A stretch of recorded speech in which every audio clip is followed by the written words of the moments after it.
آج 3 سال بعد میں نے اسے دیکھا تھا۔ ایک ہسپتال میں بیڈ پہ لیٹی تھی۔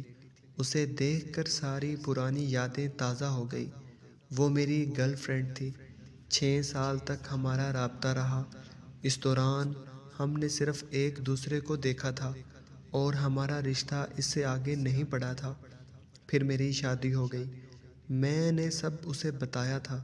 اس نے خود مجھے شادی کی اجازت دی تھی، مگر آج اسے 3 سال بعد ہاسپٹل میں مریضوں والے لباس میں دیکھا تو حیران اور پریشان ہو گیا۔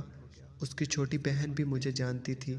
میں بے قرار تھا وجہ معلوم کرنے کے لیے۔ پھر اس کی چھوٹی بہن میڈیکل سٹور سے دوائی لینے گئی تو میں بھی اس کے ساتھ چل پڑا۔ میں نے پوچھا کیا ہوا سویرا کو؟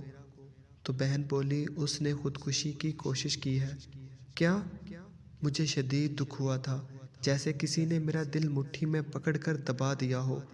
میں نے خود پہ کنٹرول کرتے ہوئے پوچھا مگر کیوں یار، ایسا کیا ہوا؟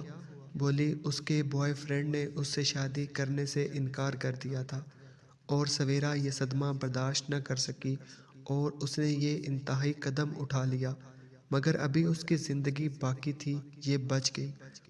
مجھے لگا تھا میں بھی اس کا قصوروار ہوں، میں بھی تو اس سے شادی نہیں کر سکا تھا۔ اب ہمت نہ تھی سویرا کا سامنا کرنے کی۔ اگر محبت کرو تو شادی کرنے کی ہمت بھی رکھو، ورنہ کسی لڑکی کے جذبات سے مت کھیلو۔ یہ نہ ہو وہ موت کو گلے لگا لے، پھر ہم خود کو کیسے معاف کر سکیں گے؟